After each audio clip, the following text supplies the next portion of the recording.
शायद सिर्फ 2 खिलाड़ी या कहे 3 खिलाड़ी, अक्षर पटेल, आर अश्विन और रवींद्र जडेजा। जी, बिल्कुल इस बात में कोई शक नहीं है, स्पेशली अगर मैं बात करूँ जडेजा की, वो तो इस मैच के बाद से मेरे वन ऑफ द फेवरेट वाली कैटेगरी में शामिल हो गए हैं। और हमें टारगेट था 114 का जो हमारा टारगेट था और हमने 118 जो कि है रन बनाए हैं। मतलब अपने आप में ही एक बहुत ही कमेंडेबल और एक बहुत ही कह सकते हैं मुँह तोड़ जीत दी है आज इंडियन क्रिकेट टीम में। क्या खेला है, मतलब आज का गेम देख के मज़ा आ गया।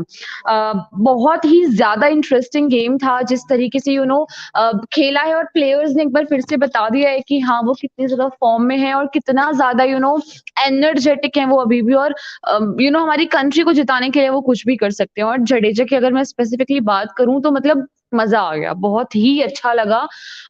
उन्होंने जिस तरीके से खेला और जिताया हमारे कंट्री को, बहुत ही अच्छा लगा। जी, बिल्कुल। और सामने रवींद्र जडेजा आपकी स्क्रीन पे दिख रहे हैं, 12.1 ओवर, केवल 42 रन दिए और 7 विकेट अपने नाम लिए, जिसमें से जो 6 विकेट है वो दूसरे दिन आए हैं। पहला जो विकेट था उस्मान ख्वाजा का, वो दूसरे दिन लिया था। लेकिन जिस हिसाब से इस गेंदबाज ने ऑस्ट्रेलिया के मिडिल ऑर्डर की और लोअर मिडिल ऑर्डर की कमर तोड़ी है, सालों साल तक याद रखेंगे ऑस्ट्रेलिया वाले।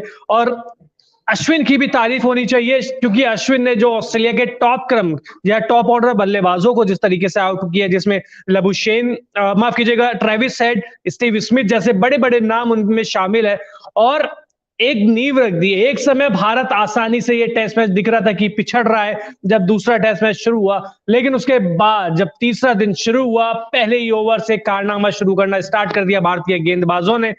जब 114 रन का टारगेट मिला, उसके बाद से ये लगने लगा था कि नहीं, बहुत कम रन रह गए। पिच इतनी भी खराब नहीं थी, पिच खराब थी ये मान सकते हैं, या स्पिनर्स को मदद कर रही थी, लेकिन ऐसा भी नहीं था कि बिल्कुल अनप्लेबल हो। और रोहित शर्मा ने स्टार्ट में ही 20 गेंद पे 31 रन बनाकर वो प्लेटफॉर्म बना दिया था, वो नींव रख दी थी भारतीय जीत की। हालांकि थोड़ा सा बदकिस्मत रहे और रन आउट हो गए, लेकिन एक अच्छी चीज भी दिखाई कि खुद की गलती थी तो खुद उनका विकेट गया, पुजारा को उन्होंने सेफ रखा और अंत में पुजारा ही मैच को खत्म करके आए। बिल्कुल नॉट आउट पे मतलब बिना आउट हुए उन्होंने पूरा गेम खेला है और जिस बेहतरीन तरीके से खेला है, मुझे ऐसा लगता है कि आज मतलब उन्होंने पूरा मैच का समा बांध दिया। नहीं, मुझे नहीं लगता कि किसी की निगाह उनसे हटी भी होगी। हालांकि आपने बिल्कुल सही कहा, इस बात में कोई शक नहीं है। रोहित ने भी अपना बेस्ट दिया है और हर पॉसिबल तरीके से उन्होंने खेला है। और ये भी उनकी मतलब मुझे बहुत अच्छी चीज लगी कि जहां उनकी गलती की वजह से अगर वो आउट हो रहे थे तो उन्होंने जो कि पुजारा को सेव किया। और पुजारा को सेव करना कितना इंपॉर्टेंट था ये मैच के बाद हम जान ही सकते हैं, क्योंकि उन्होंने ही एंड तक हमें इतने सारे रन दिए हैं और साथ ही इतना बेहतरीन खेला है और जिसकी वजह से आज हम जीत गए। जी बिल्कुल। और लेकिन अंशिका, केएल राहुल आज एक बार फिर फेल रहा है, उनकी वजह से बाहर कौन बैठ रहा है? आपका फेवरेट शुभमन गिल। तो क्या कहेंगे, मतलब शुभमन गिल लगातार प्लेइंग 11 से बाहर है, केएल राहुल को खिला रहे हैं, इस बार भी फेल रहा है। थोड़ा दुख हो रहा है शुभमन गिल के लिए, ज्यादा दुख केएल राहुल के लिए हो रहा है कि वो यार उनसे रन बन ही नहीं पा रहे।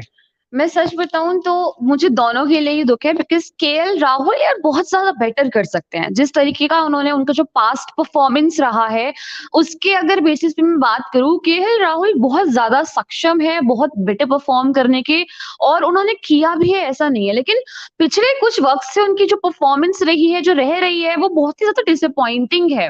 मतलब वो फॉर्म में आ ही नहीं पा रहे हैं, जो कहीं ना कहीं इस बात को प्रूव कर रहा है कि अब किसी और खिलाड़ी को शायद उनकी जगह देके बिठाना चाहिए और उसको मौका देना चाहिए, क्योंकि ऐसे तो हम कितने ज्यादा डिजर्विंग प्लेयर्स को बाहर रखते रहेंगे, कब तक करेंगे, ये भी तो पॉसिबल नहीं है।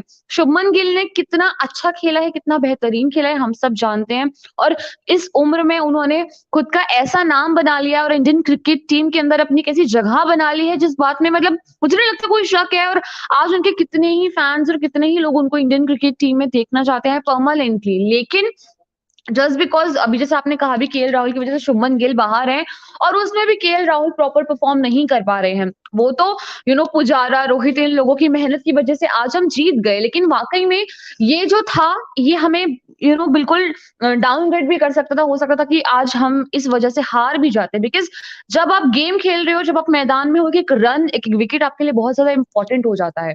और जैसा इन्होंने किया कि 1 रन आई थिंक इन्होंने बनाया है आज जी। बस, जो कि बहुत ही ज़्यादा डिसअपॉइंटिंग है। मुझे नहीं लगता कि शायद 1 रन तो मुझे लगता है, हालाँकि मैं बहुत ज़्यादा क्रिटिसाइज़ इनको नहीं कर रही हूँ, लेकिन फिर भी मुझे ऐसा लगता है कि शायद तुक्के में भी कोई इंसान बना सकता है। तो ये तो 1 रन बहुत तो ही आप भी ज़्यादा बना दोगे। खैर वो पता नहीं, लेकिन ये तो बहुत ज़्यादा डिसअपॉइंटिंग एक फैक्टर मुझे लगा from the side of KL Rahul, क्योंकि उनसे बहुत ज़्यादा बेटर एक्सपेक्टेशंस है। लेकिन जैसा हम इन जनरल बात भी करते हैं कि आपको अपनी जगह क्रिकेट टीम में खुद से ही फिक्स करनी होती है अपने खेल के बेसिस पे। और अगर केएल राहुल का मुझे लगता है आने वाले 1 या 2 और मैचेस में ऐसा ही सेम परफॉर्मेंस रहता है, तो मुझे लगता है कि बहुत जल्द वो इंडियन क्रिकेट टीम से बाहर हो जाएँगे और लोग उनको लास्ट ऑप्शन कंसिडर करने लगेंगे, मुझे ऐसा लगता है। मतलब अभी भी आप उनको और मौके देने की फिराक में हैं।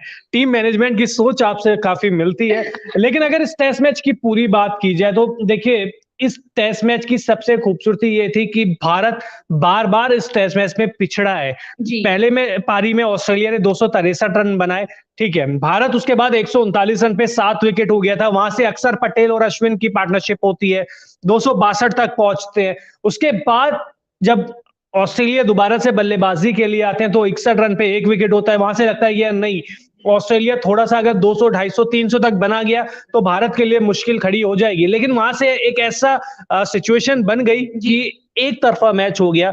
मतलब सिर्फ 5-6 घंटों में भारत ने न केवल वापसी करी, बल्कि वापसी तो करी और जीत भी हासिल कर ली। बिल्कुल। लेकिन इस जीत के जो मेन हीरो रहे वो आपकी स्क्रीन पे दिख ही रहे हैं, सर रविंद्र जडेजा।